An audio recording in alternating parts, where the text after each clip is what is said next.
that's the interesting thing about the B minor Mass. Another way to look at it from a listener's perspective is that it's a compilation of pretty much every major sacred or secular style that was available to Bach. That he took, not only his best music, but what he thought was sort of the best music, contemporary practice, and old practice, and put them together. And that's the fascinating thing about the B minor Mass. Or one of the fascinating things is that this is supposed to be an encyclopedic work, not only in a theological standpoint, but to encompass the world as Bach saw it. Yeah, I think I understand your question, and that has to do with beat accentuation. So in a lot of this music of this late Baroque period, they often thought in something called beat hierarchy. We often say, when we're learning meter for the first time, 1, 2, 3, 4, 2, 2, 3, 4, and so forth. Or like 1, 2, 3, 2, 2, 3, etc.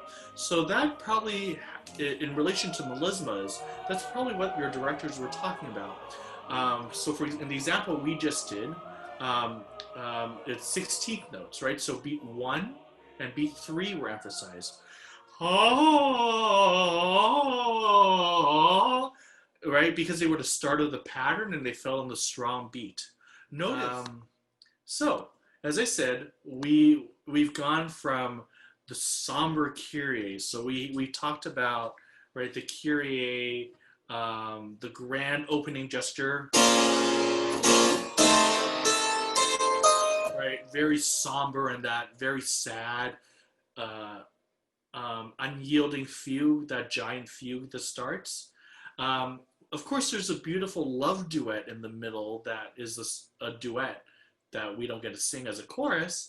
But then the second Kyrie, of course, is again very somber, right? Last week we talked about F sharp minor, the misanthropic key. So it ends, let me play a little bit of the end of the Kyrie 2. And so we can just get the feeling of how the key changed from the Kyrie to the Gloria.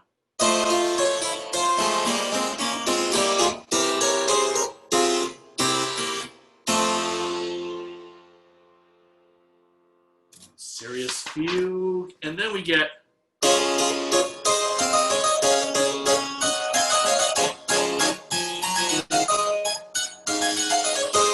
right, this joyful dance. Sometimes what you need is a little impulse.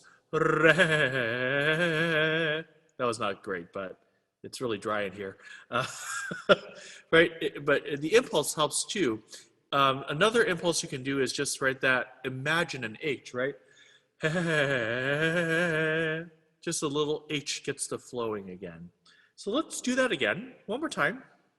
Now that we're having it, the other thing is to think of it in, like we were working on a couple weeks ago, is it? The where's that motor inside? I find the quarter note is really useful here. So 4.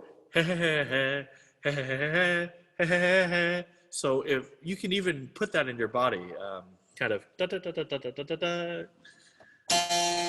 Don't go overboard, but it helps. Ready and.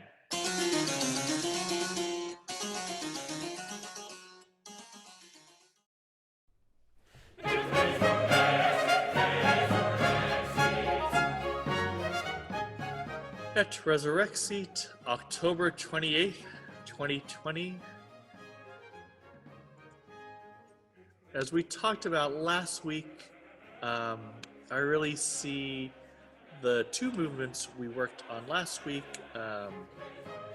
the Et Incarnatus, the Crucifixus, and then the movement we're working on today, Et Resurrexit, as sort of the heart of the entire Mass.